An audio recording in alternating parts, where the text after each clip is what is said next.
lamp the battery on, and then just in case any acid leaks out the battery, then all the damage will go with it.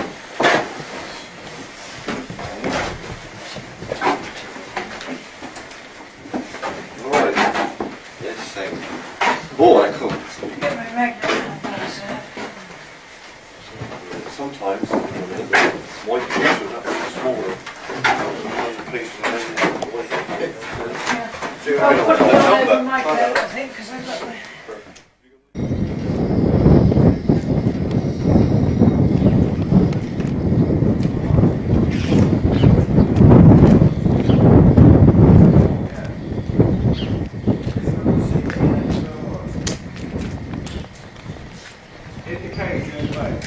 Okay. Yeah, I've got to take away. Alright, Morris. I'm done, John. Are you? All done. Come on, John, then. Look, I already have one telling off today. I don't want any more hassle from anybody. Are you Westward or BBC? Best one I can get.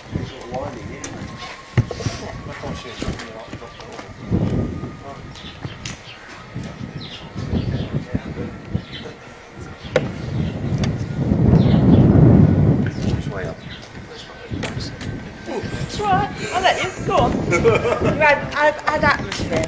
Add atmosphere. Oh dear. For something. Not too sure what sort of atmosphere.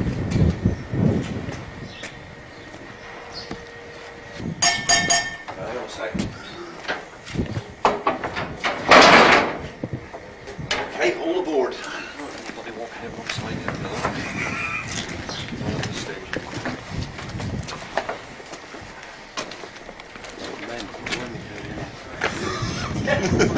Never made any allowances for this ball, were they? 2 tons, mate. That means you're going to step in and come out separate.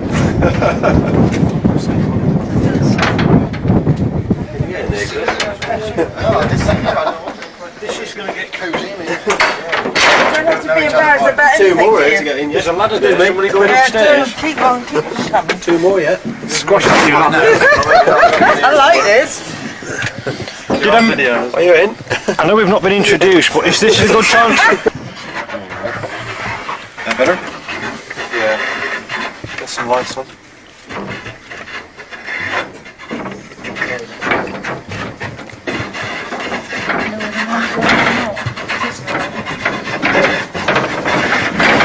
At least one thing being this packed tight, if that wire breaks, you know, we'll not be thrown about much, will we? Oh no. Round together in one. In theory, if it does break, that spring there Bounces you back up. draws 2 jaws and clamps them onto the runners. Oh yeah. In theory, so. That's in theory. Yeah. Nobody tried it yet? It's never broken yet. Well, there's not much So we don't know if the safety system works then? Right. Just trying to keep things in perspective. Keep everybody cheerful. Looks a bit seized up, I must admit. I think it does. Well, you know what about theories? By theory, the bumblebee can't fly, can it? That's right. What sort of rate are we dropping at then? Normally it would be 25 feet per second. Cool. But because nobody's been cheeky to the winder driver yet for the day, he's taking it nice and quiet. He's going slow. We want to ring him up later before we come up. If we roll some abuse at him, find out. Stop with a jerk at the top. Is this victory shaft? Next victory shaft, yeah. Do you ever use the other one at the other end? Skip Wait, shaft? what, Levant skip shaft? Yeah. Well, the cage up the Levant skip shaft for about 6 years. They were considering it because it would be an escape route for anybody that got stuck in the ground, but I think it would need so much work now. You can feel the cable bouncing now, can't you, as it stretches? It's with a freight It bit, really is isn't a it? popping. Yeah. What was that ping?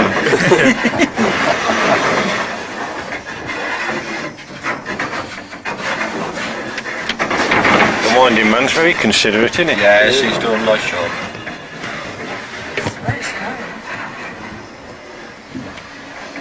Must have got marks.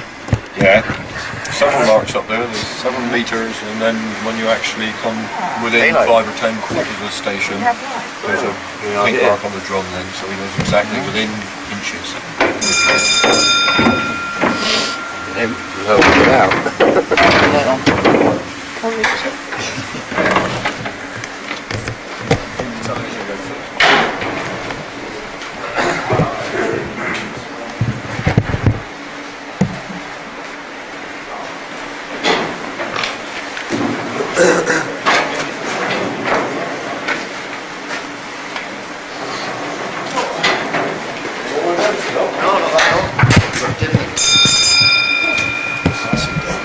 Right, this is 15 level. Fixture shaft, vertical shaft, all the timber set in, even the runners, the timber runners, no steel work in the shaft at all. 2 compartments, cages, and the other compartment is the pipeline for the water pumping, compressed air column, and the water pipe that feeds the machines on the ground, and a ladder way to walk up. That's the way we go up later. Feeling fit? Keep fit. No, that's alright. That's just in case of emergencies. There's always a ladder way to surface.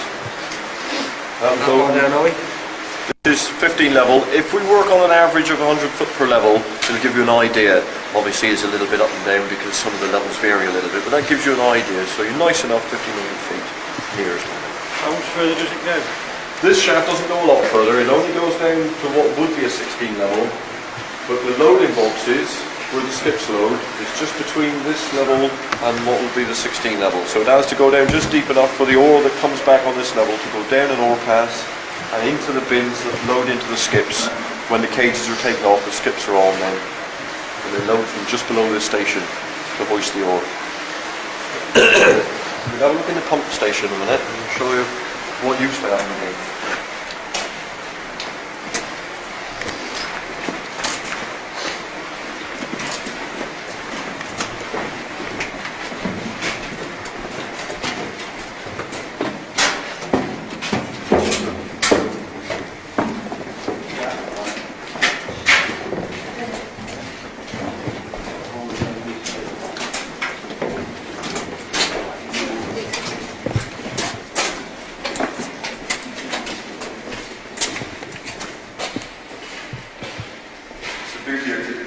Granite, that when you mine it out, it stays there. You don't have to support it. There's nothing that supports it.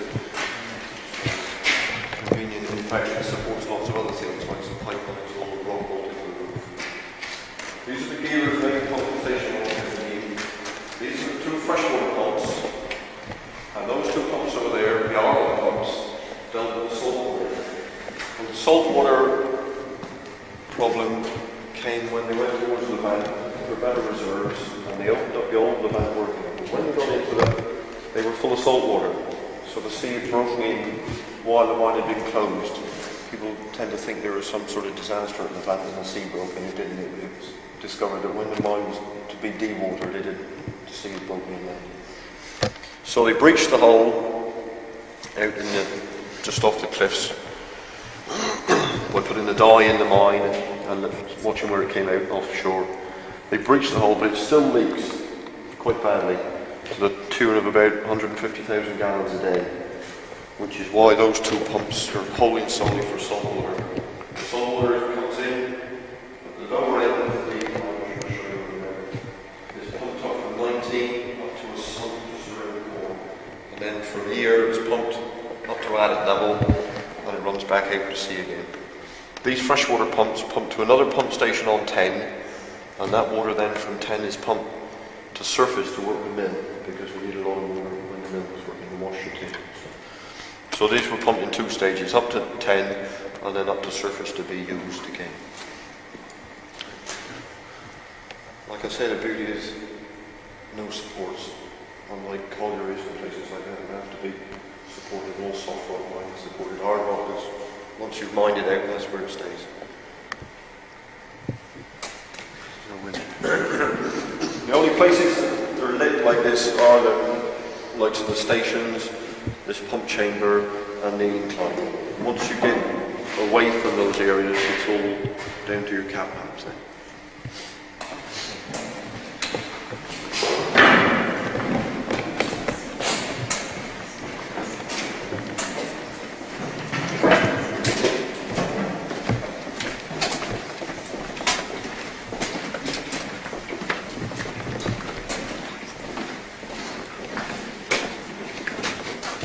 Now, if we have a nosy at this for a minute, it'll give you an idea in a minute of when you go up and see different loads that have been worked, the way that they have been worked.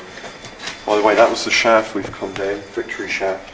And the red line there marks another shaft alongside it, which is the ore pass. So that each level dumps into that ore pass, and eventually it goes then just down below 15 level station, and there are the bins where it's loaded into the skips to go to the surface. So that ore pass connects all the levels, and all the ore goes down one passageway. That's where the decline starts, from just above 15 station. That's the angle of the loads, unlike a lot of collieries which loads are horizontal. Ours are nearly vertical. Some of them pitch a little bit more, but that's about the angle of them.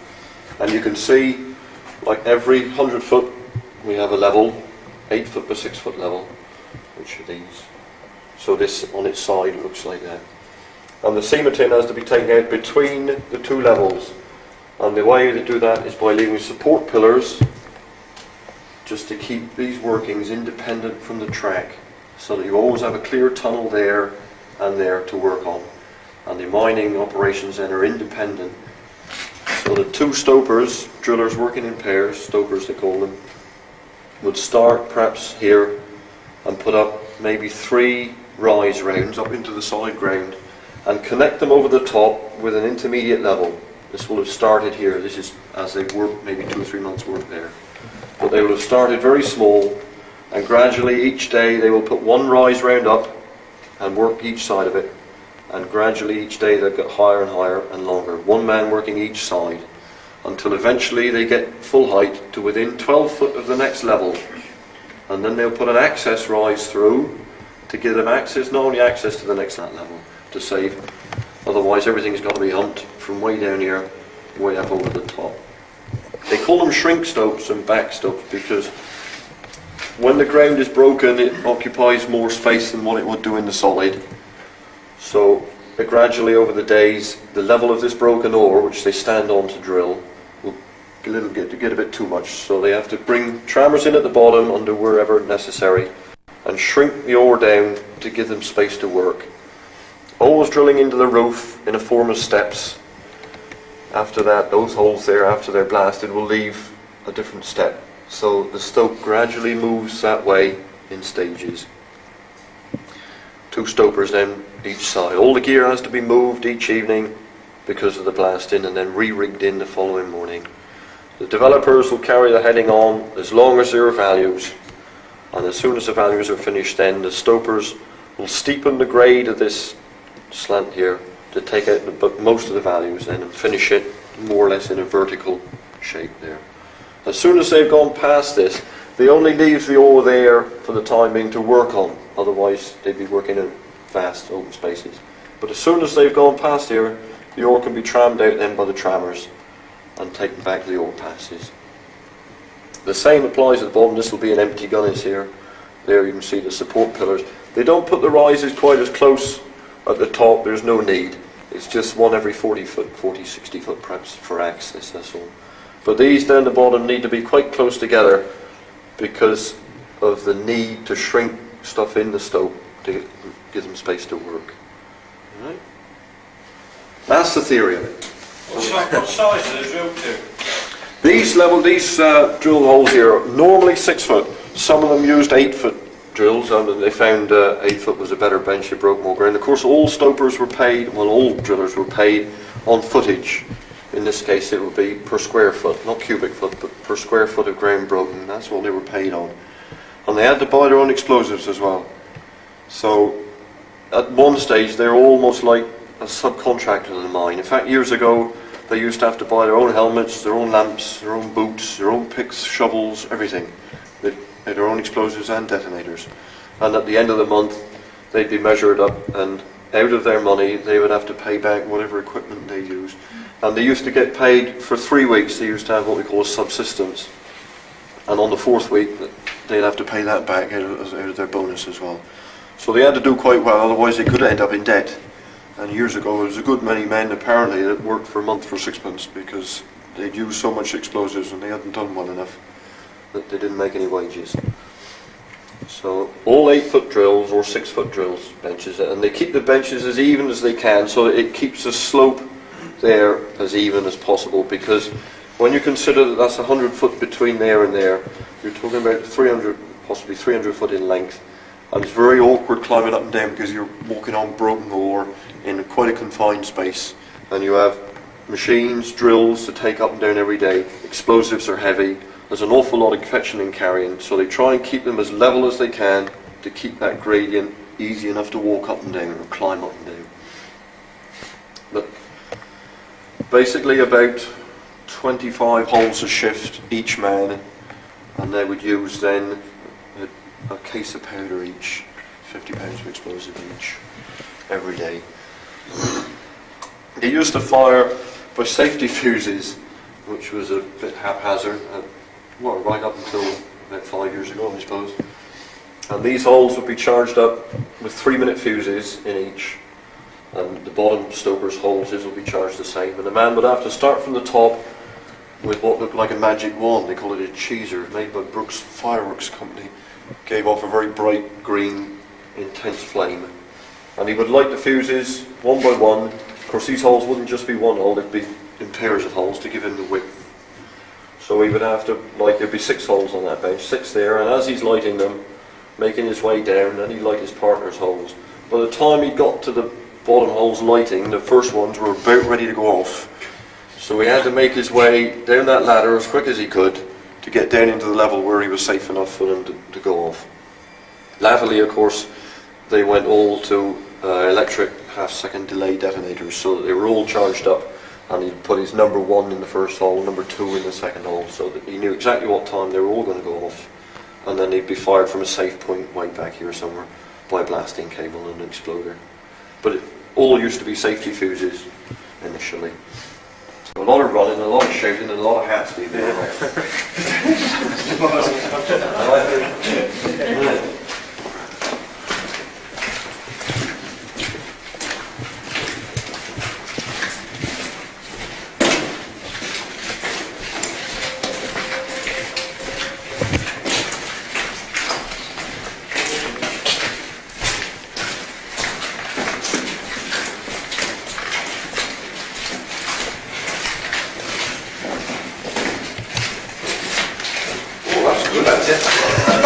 That's a better light.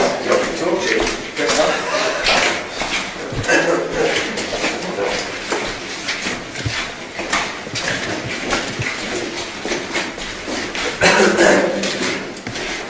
Seawater.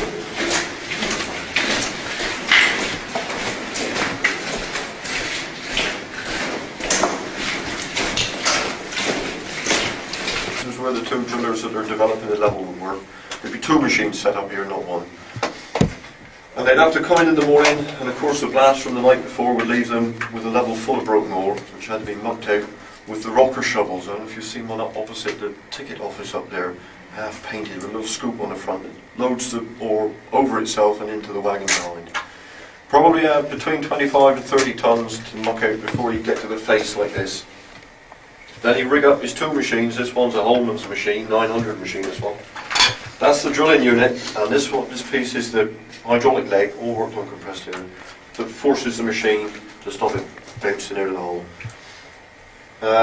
He'd drill probably an 8-foot round. It depended on what time he had left after he laid his track and his pipes and he'd mucked out, but normally they averaged about an 8-foot round. And his one of them would drill what we call the cut kneesers, and the other one would drill the outer holes. And they can't just drill willy-nilly anywhere, they have to drill to a pattern, because the rock is so hard and dense that if you just drill a hole in it and fill it with explosives, it wouldn't do anything, it would just blow out. So they've got to start off by making a small hole, usually in the centre of the face. And they do that by cheating a little bit these days. They never used to have these big holes. But they have to start off with a pattern of holes so that if he fires this hole that this drill is in, it'll break into these 2 side larger holes here, and that'll give him a slot. What he'll do initially is drill 3 holes this side, there, and then he'll use this reamer bit, which takes quite a long time to drill, but he'll ream out these 2 holes, because that will follow the initial 1.25 hole. So that'll give him a head start. So he can make that slot with his first blast, with his number 0 deck, which goes off instantly in there. Then his next one, number 1 and number 2, he can put in those 2 holes there, which will break then like a diamond shape. And then his 4 easers can be timed next. So all of a sudden he's got 8 foot in, he's got a little square that now he can start to put more ground on his side holes then. And gradually he can make the hole bigger until he's got his full size face, his full level there, 8 foot by 6 foot. But it has to be done right, because if that cut and easers doesn't break, nothing else will break. And of course that's cost him his day's wages then. Plus he's had to pay for his powder, so he's out of pocket well and truly. So it was important that he got that bit right, if nothing else. He had to get that right. And of course he had to finish in a day, because if he didn't finish and he didn't fire, the next day he had 5 minutes work to finish off and he had nothing to do. And they all had a set blasting time, because other men working within the mine would be dependent on him firing at a specific time, otherwise they'd be caught in his smoke if he fired too early, or he'd be caught in somebody else's smoke if he fired too late, because the smoke from explosives was very dense and you can't see your hand in front of your face. So it was important that they stuck to their firing time, and it was very rigid. If they didn't finish for that firing time, they had to leave it and walk out. So it was important that they got it done. That's why they decided, usually by the time they'd locked out, they'd look at their watch and decide whether to go for an 8 foot or 10 foot. It looks as though they've gone for, if you see the drill on there. So it looks, I would think that's probably an 8 foot round. So they've gone for an 8 foot round on this last round that they did here. They just followed a little stringer in here. You're going to just see it on the face there. Obviously it came to nothing, so they abandoned it. They thought they may have gone to a better load, but they didn't. So that's as far as they drove this little aim. And that's the way they would have done it.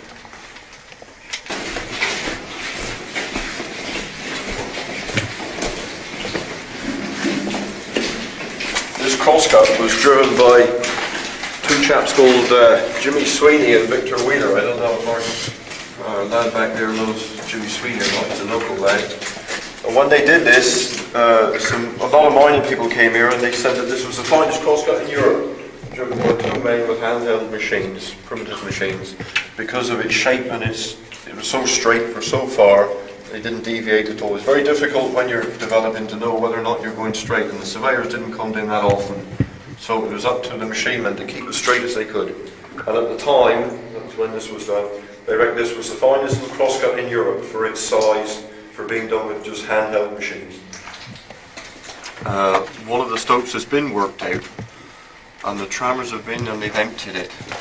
And you can see now, to give you an idea of the width of the stope that they had to work to get the load out from here. They'll work from the bottom, from here to the bottom. So your lights will now shine just down on top of the support pillars on 16 level. Because we're on 15, aren't we? Yeah. So that's 16 down. You can just see the support pillars of 16 level. You can see some stuff still left on them down there in some places, I think, if your lights are good. Yeah. So I mean that's the width that they worked in, although the load isn't quite as wide as that. There's the load there, it's about the width of the load there. They have to take out a certain amount of granite, otherwise you never get in there to work, it would be too narrow. Some of the old fashioned miners used to take out just the load, however they got in there, I should never know. But we always took out just a little bit more. When you had your legs slapped if you took out a little bit too much, because the more granite you take out, you're diluting the tin, so the grade would drop. So you had to be careful not to take too much granite and just take enough so you could get in there to work. And that was about the width that it ended up. Doesn't stay there. We call that a gunnis now once it's empty. But that should stay there now for years without collapsing, without moving. The only bits that ever come off are the odd shales and bits of rock now and then that might peel away. But basically that'll stay there for a good many years. Again, that's the difference between a colliery and a tin mine with hard rock and soft rock. Whereas in the collieries, they collapse their ground behind them because it won't support itself. Down here and stay there. Yeah, if we go back out into the crosscut again and go over for the mine used the same size, 1 ton wagons pulled by a small electric loco, battery loco, charged up over each side of the charging bay. Each loco will pull about 10 of them, so they take back about 10 ton every trip. And they pull for these wood chutes. Now you can see the support pillars now that the machine man left here that they drilled over the top of. And then the timberman will come in and put the wood chutes in. Very primitive. In fact, if you look at, there's some photographs, I think it's one in the museum up on the top. There's a picture of a mine with donkeys years ago with a candle on his hat, and the wood chute that he's standing by and working on is identical. The only difference is he's pushing the wagon instead of a little loco pulling it. But the chute Cousin itself- Jack, isn't it? No, I don't they call everything Cousin Jack's down here, but it's good to see them. But yeah, very primitive, just operated by what they call a sprag board, which is held off with just a piece of staff there. As soon as they let that out and lift that board, the ore will start to run. Problems arise when too big a rock jams the board open and the fine stuff runs alongside of it. And David Prowse, who was our chap that knows David Prowse, he'll tell you all about what happens then. He's down to shoveling it off the track and because he's buried the wagon in or whatever. But they're very primitive, but they seem to work. Travis seems to make the best of them. But you can see each support pillar now, between each wood scoop, so the beam and that there.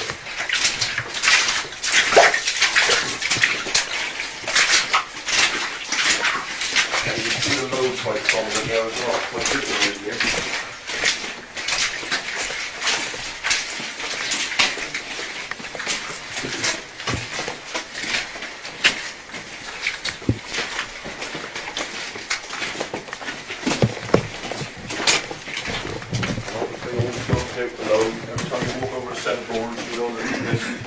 Gun is below, now right down to the level. So it's all stokes out below.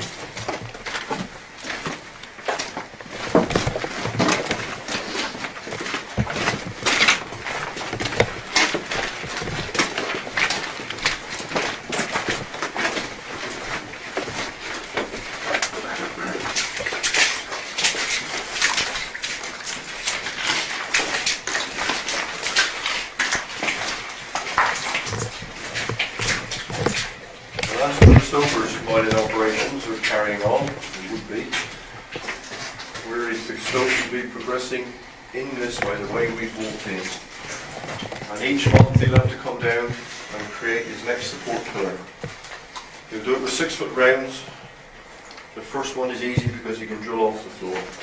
When that's been knocked out, he'll have to put platforms in then to get up for his second round up, another 6 foot round.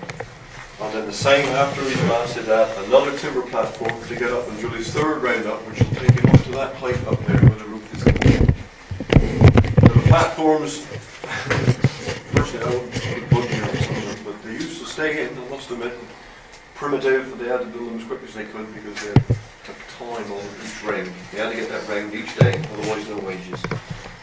And as soon as he got his 3 rounds up then, he could turn his machine on its flat and start to drill 1 round that way and 1 that way to connect up over the tops of these pillars to leave this solid pillar here to support everything above it. And then as soon as he's connected through to the next rise there, where you see where the ladder goes up to the next one, as soon as he's connected, the wood chute can be put in here and then he can start to bring those benches back over this way and gradually work the stove that way. Uses a different machine to the developers. He uses what we call a peg leg machine. They've got the same company, Holman's, but instead of the leg being hinged, the leg's rigid on the drilling head. The same drilling head, but the leg is rigid to the body. You see there's the hydraulic leg on it, which, because he drills nearly almost into the roof, is easier for him to work with a rigid machine than one that's permanently bending in the middle. That's just a retainer to stop the drills falling in. They're quite heavy, so when they come to move them at the end of their shift, like this is a cumbersome old job. First thing in the morning as well, they have to be moved again. Water, because all the machines work on the water tube that shoots water up through the centre of the drill, right to the drilling head to reduce the dust. Compressed air on there. And all his services, he'll run from the level, hoses trailing up the stove. They'll have to be moved every night as well, every morning, to keep themselves out of the way of the blast. That's a peg leg machine. Not many other mines use these. I think Geevor was one of the last mines that used them to any extent. In fact, I know a friend of mine has gone to Crofty and when they saw one up, they didn't know what it was. But there's a proper, that's the original Ullman stoper machine. Not used very much now. Go in here a little bit.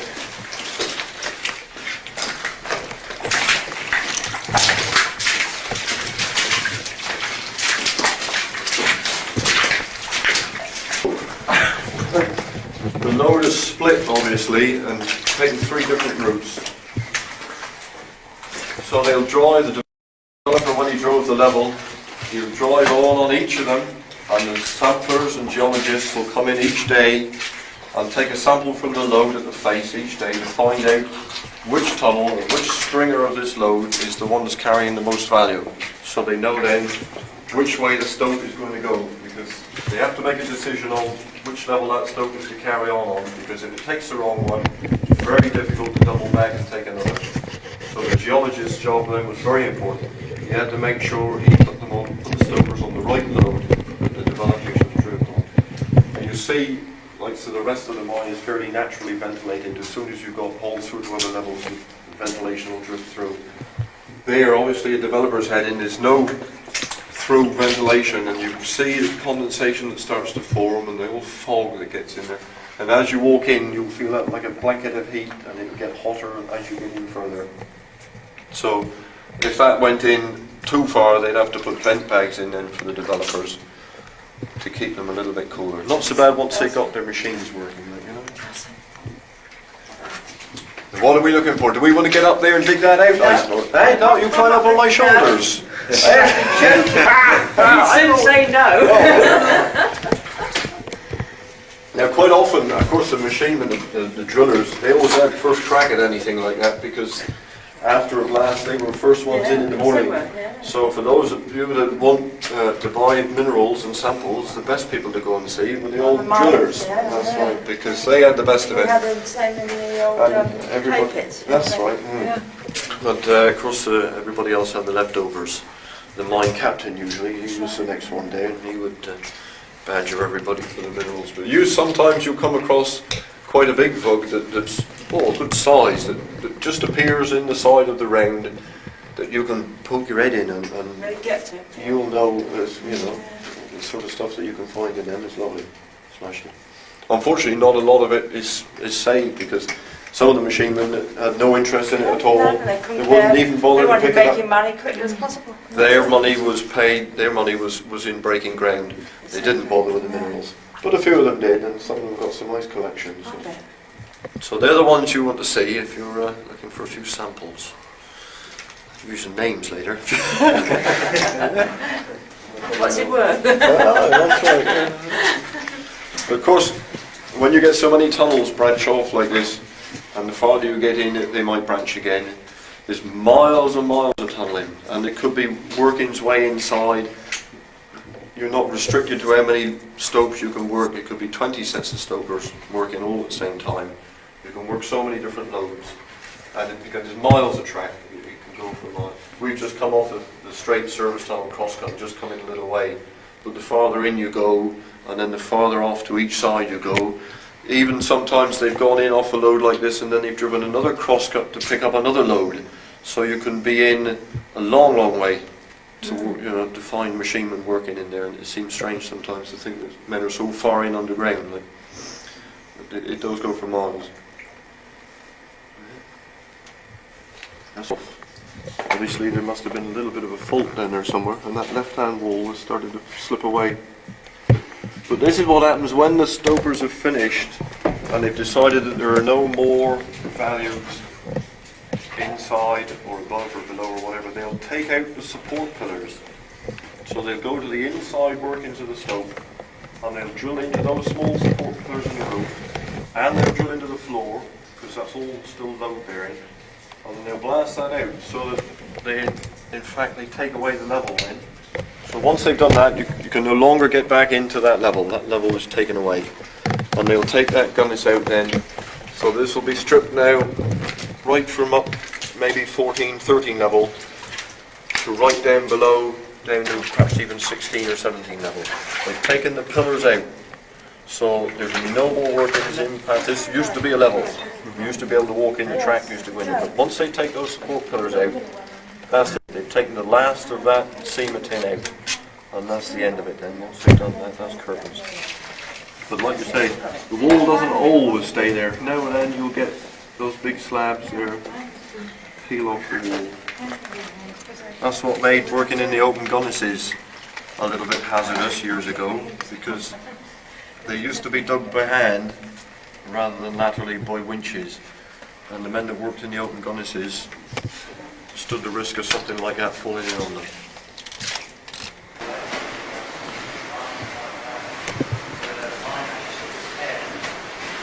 that's a grizzly. Now before Ken Gilbert came here, I'm trying to think what year he came here now. I can't remember. All the wagons used to go to the surface as they were. They used to load the wagons in the cage one by one and take them up to the shaft, up to the surface, and they were dumped one by one. Then when Gilbert came here, he decided that they would put in ore passes and put skips on instead of the cage and load the ore that way. The only thing is that the skips where they load, the loading boxes are quite small and the rocks have to be small enough to go through them. So everything has to be graded through this grizzly. So it's got to be small enough to go through these bars. And if it's not already, it has to be made small enough. Now some of them, the grizzlies, you can blast on quite frequently.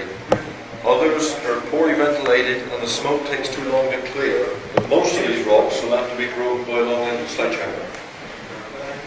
So whenever you left Geevor to go and work for a building company that paid a little bit higher wages, and then found that you had to come back again after 12 months, you could bet your last bottom dollar that your first week's work was swinging a sledgehammer on one of the grizzlies. This was a little punishment quarter. If anybody was a naughty boy, they were sent on the grizzlies for a bit of while.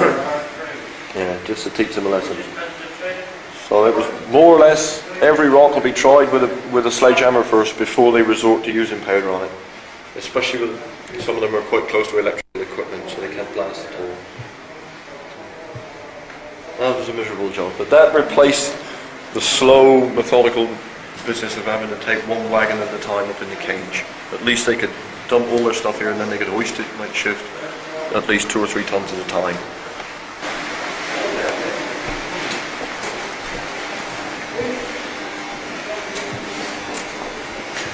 That's the locos that they use for the wagons and the charging bay, charged up every night after use. Just a simple box of batteries and a little electric motor. 2 different sizes. There's a little B outfit, smaller one there, and the Claytons. The Clayton will pull 10 tons, the smaller beds will pull 7 tons. Usually link 2 motors together to some of the track.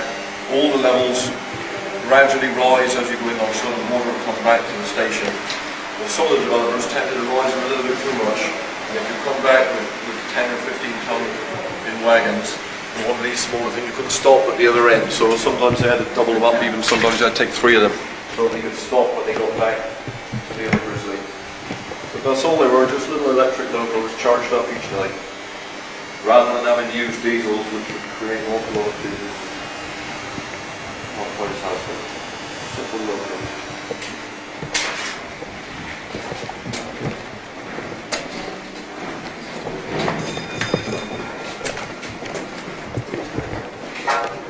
It's busy down here today with all these people. Yeah. Is it just one part, 2 parties, or? Well, there's 3 parties 3 now. parties, yeah.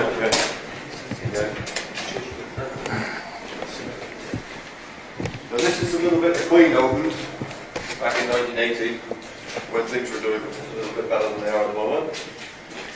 They decided when they were going to go and get the reserves from Levant, rather than sink the shaft, Victory shaft, any deeper, and have to drive all the tunnels out from the bottom of the Victory shaft, they decided to kill 2 birds with 1 stone and go straight towards the bottom of Levant on a decline. So Tyson's, a German mining contracting firm, came here and started to develop this solid decline. And that's where it started to fill up now. Down the bottom there is, you're going underneath the lower levels of Levant, and that's where we broke into Levant, and that's where the salt water comes from. Some of the levels down there have been developed, broke into Levant in a lot of places. An awful lot of drives have gone into the old workings, tiny little workings, and we wouldn't be able to get through them not comfortably. They're tiny little things, and usually shaped a little bit like a coffin on its end. So they took the maximum amount of load and minimum of granite and then piped terrible little levels, awful job they did there. So that was driven with Tyson's. They started off with handheld machines, just like the machines we saw in the development heading. 5 or 6 at a face, 3 ships, and their rate of advance was good. They went down a fair old length.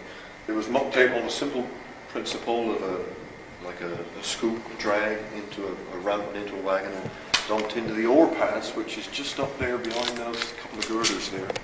And that leads down into behind 15 Grizzly and all into the same bins then and up Victory Shaft. It used to come up when we started to work the mine then and Stope down below. It came up on a conveyor system, but that ran down alongside the track here, right down to the bottom. But of course that's since been taken out and sold off to try and raise funds. There was another winder down just below 19 station, the same or very similar to that winder up there, and that would have then serviced us from about 20 level down to 25 level, which was where they were heading, but it stopped. Geevor took over the driving of the decline when Tyson's got down to about 19 with a track heading machine, very expensive track header, which had its own Panzer system and conveyor system on it and its own system of mucking. Very expensive, but unfortunately it didn't get far with it, and the mine ran into when the Tin Council collapsed and the mine ran into difficulty. That's still down there, unfortunately now that's underwater, so that'll be written off. That was brand new. That was bought. Geevor bought that brand new. It was installed. Awful job, because everything that comes down has to come down in that cage or slung underneath it. So you're limited to what size of equipment you can bring down. And in actual fact, that had to be cut up to be brought down here and welded back up again when it got underground. So not only did you have the expense of buying it, but the cost of getting it down there was colossal. And it, like I say, it didn't work for very long, and they had to abandon it because of the collapse of the Tin Council. The blackest part down in the middle of that tunnel then is water, isn't it? I don't know whether you can see the water. I don't know whether you can. I can see a light down there. Somebody on 19 pump station. So 19 is still clear at the moment. Ah. They're probably down now just metering the level of the water as it comes up. Like that. You can just see a lamp. Can you see the light? Yeah. So what's where is that set the horizon? We don't really know yet. That's why they're down there each day, sort of trying to work out how long it'll take to come up to sort of 15 level. It might be 3 months, might be 6 months, it might even be longer. Yeah. The Jane was only a few weeks. That's right. They had a terrible water problem at Wheel Jane, like there was so much water coming in at Wheel Jane. Geevor's not quite as bad as that, but it will come up. But because I suppose Geevor pumped out so much of the old Levant workings, there's an awful lot down there left to fill up. So it'll take a while. And with some of the Levant workings they broke into were fascinating. Some of the bits or pieces are up in the museum, but fascinating little levels. And their little crosscuts, because they were so expensive in those days for a mining company like Levant to drive a crosscut, it was so small that the lads here that went in to have a little nosy in and managed to walk in or crawl into them, but they couldn't turn around to get out. So they found they had to back all the way out again, and they'd gone quite a way as well. They were so tiny. And they, of course, they'll have been drilled by hand. That's somebody holding the drill, turning it while somebody strikes. Or sometimes you might, if they're at bigger areas like the Stopes, they'll have one man turning and 2 men striking. And I know Mr. Rowe always used to tell me in Nancledra that he used to turn for 2 old strikers in Levant, and they always carried a bucket of water. And I said, what was that for? To keep the dust down? No, he said, if ever they missed and hit your hand, you put your hand in the bucket. Because he said, if you let go, he said, the next striker would hit you again. So he said, you couldn't afford to let go for very long. So I don't know any guys in those days. And little 2-foot rounds there, as opposed to the rounds we see up in Geevor now, 10 foots and 8 foots. They'd go around, just drill little 2-foot rounds. And you'll see the drill holes, or you would have been able to see the drill holes down there now, little short rounds. And fired with black powder as opposed to our tunnel gelatine that we used to use. They also used to use some ampho in latter years, but that was never quite as successful. The ICI tunnel gelatine was most commonly used. Something clues long that it's working mine. Oh no! I mean, we were working here right up until how long ago? When we had to shut the machines down, stop the drilling anyway, and then we've stayed on. We trammed out some of the ore that was already broken. We were tramming out up through this conveyor up until maybe 4 weeks ago, perhaps 3-4 weeks ago. We were still using this part of the mine, and we were still bringing ore up. Then we went to tram out some of the ore that's already broken, way up past where we walked earlier. So we were, even though we'd stopped drilling, we were still bringing out what had already been broken. But then came the decision they couldn't afford to do it anymore, so they've cut the cost completely now and turned the pumps off and laid the men off. So at the moment, No chance of it being made payable again? well, I mean, a lot of the men say yes, but this present company at the moment is in dire straits, not to put too fine a point on it. So I don't think they're in any position to even invest men's wages to try and make it pay. I don't think they'd be able to pay their wages at the end of the week. Sure, as the longer they leave it, the more work it's going to be to get it back. Well, that's right. For whoever, I mean, I think somebody probably will take over. I'm rather hoping a private company now can buy it as a private concern, because at the moment it's Geevor PLC. But if they can take it over as a private mine, I think it stands a good chance. If somebody's got enough money to be able to keep it going until the price just picks up a little bit. It won't take a lot more. It's about hovering around 3,500 at the moment. If it was just go up as far as 4, it would be payable. When it reopened after the initial closure, it reopened at about 3,300. So I mean, it worked and it paid at that then. I know that 2 years ago. We'd have to stand this side of the rope a minute, my dudes, because that cage down the bottom of the bait will rot just as quick with ventilation there as what they will soaked in the water. And some of the water, like Levant's own water that it produces, is full of copper. And there's timbers in Levant that have been there for hundreds of years, and you wouldn't cut them with a saw. They're too hard. They're so hard you wouldn't bury a hatchet in them. It's not like pieces of steel. So to a certain extent, some of it will go down on the water, but most only that breaks.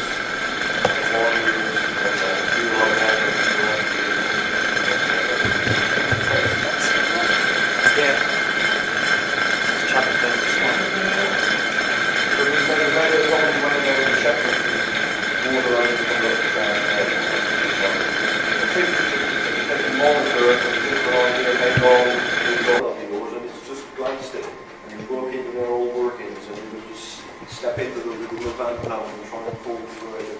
You'll see the hammers and their perhaps little toolboxes where they left them. You know, like I said, the sides have collapsed, and the nails have rusted away. Yeah. All right, Robin. Your feet wet, Robin? Not quite. Not quite. Not quite. Legs, yeah. So, yeah, it's strange to see the old workings. And, some of the old shaft, the Levant skip shaft was still in use, like I say, up until about 6 years ago. I had a little 4-man cage, provided you left the doors open. But it wasn't vertical. It was like a dog's back leg, because it followed the load down. Unlike Victory shaft, which was sunk on clean granite vertically, they sunk their shafts on load rather than waste money and sink it on granite. They all sank them on load. So the shaft ended up the same shape as the load, and I think there were about 26 rollers in the shaft to keep the wire rope from cutting into the wood sets, because of course as the cage would go one way, the rope would touch the sets. So that's not that long ago been shut down. I think Eric was servicing that shaft up till about 5 years ago. And we used to go up there now and then. Tiny little thing. Unfortunately that's closed. So there we are. So we got a rough idea. Everybody got a rough idea? You'll be able to tell David Prowse you've seen where he used to work. Huh? Right. We better go back. See if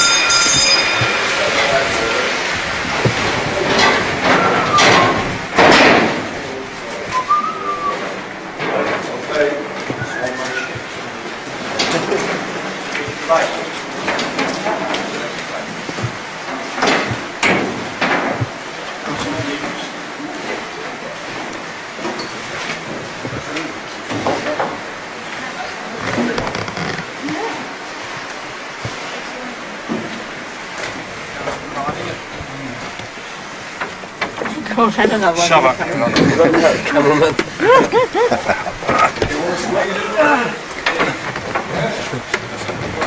Well, we'll make room. You're joking.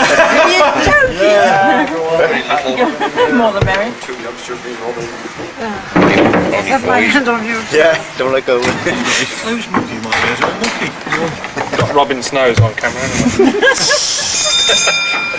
The next problem is we have to try and... We can. That's lovely. Excellent, room for another half a dozen. So how's the water coming up, Robin? 20. Oh, it's 2 foot in 20. It's in 20, is it? They do manage the lunch boxes as well. Ah, bit of a problem. You've got to ring him up and tell him he's not a real winder. Oh, that's right, I did too.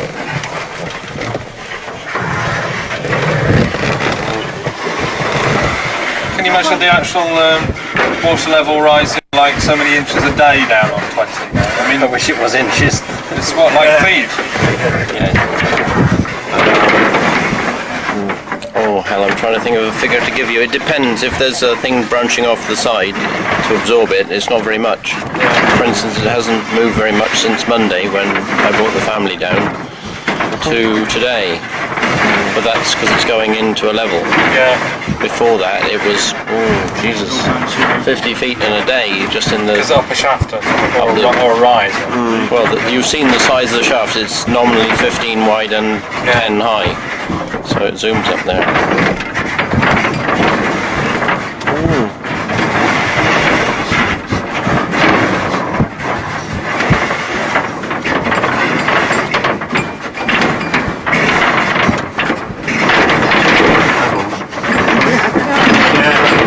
Here's a pot. Here's mine in that.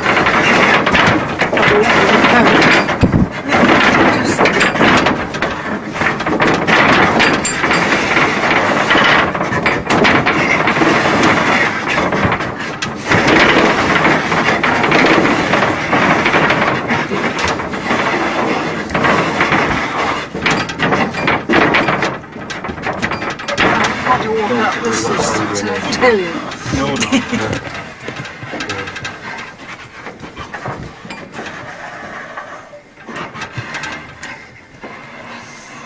Oh, it's broken.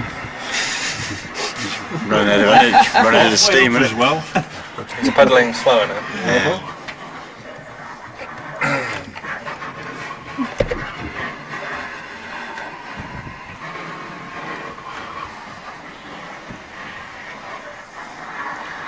Daylight. Yeah. Ooh.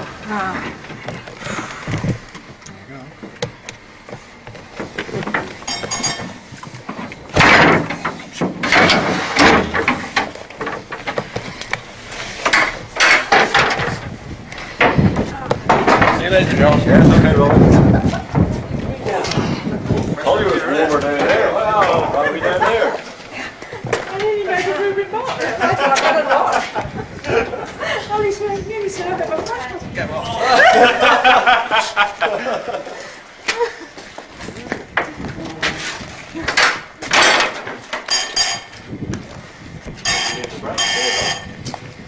Yeah, that's off the bottom winder that when I'm taking, like I said, when I take the other car down to 29 level, we're stripping out that one. Top incline winder there for the time being, I suppose, until they think it's absolutely necessary they take that one out as well. But the bottom winder now is partially out, to be out by the end of the week anyway. So I suppose it's better up here in mothballs than down there underwater. At least it's always there then to go back in should they need it, provided they don't sell it anymore.